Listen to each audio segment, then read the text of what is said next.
The Salarians were another one of those fun design challenges because what we had as the original brief from the writers was essentially that they would be our answer to the gray aliens from, you know, the Roswell sort of idea of alien abductions, to try to design an alien that looked like it would have been the true explanation for that when you met them. So we had the big eyes, and we really were playing around with just that exaggerated classic silhouette of the big eyes and the gray skin.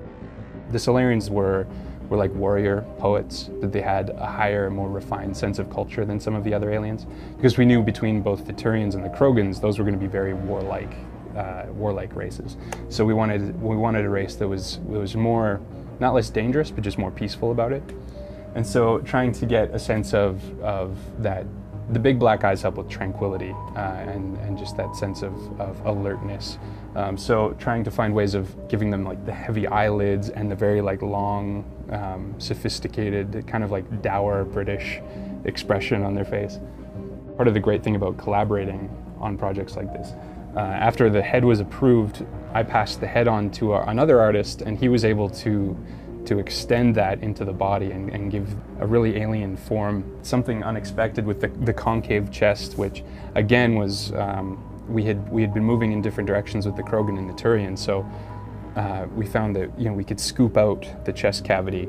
And that actually later led to some more design choices where, kind of like a bald man wearing a toupee, they sort of have costumes that they start to branch. They start to bring tubing or fabric out into that chest area. It's like they met the other alien races and decided that like this sunken chest look, you know, maybe they would try to account for that, or like try to say, no, we've got stuff here, it's all right. So yeah, I don't know, I've always liked that side of them. In designing Morden, these are some sketches by Ben Hewen, and these were exploring the idea of a field medic, or a scientist that was very, very experienced. And so being able to, again, you can see some of the chest filler areas because he's concave. And from an animation perspective too, there's no, with motion capture and movement, there's, you know, no motion capture artist is going to be able to get anything in there. So there's a lot of room to play with negative space and cool shapes. With Morden, this was a chance again to explore what happens to the alien races either early on in their life or later in life.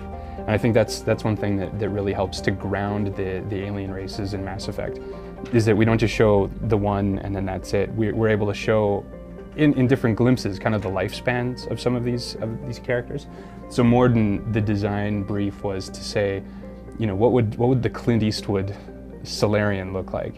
And so this was actually like literally taken, we took a shot from one of Clint Eastwood's latest movies and tried to paint some of those features in there with the intense squint and getting the wrinkles in. So and that's how we got our old experienced Salarian out of it. Plus he's missing one of his head horns, and we leave it up to you to figure out how that happened. So the Batarians from Mass Effect 2 actually came from an old unused design for something else.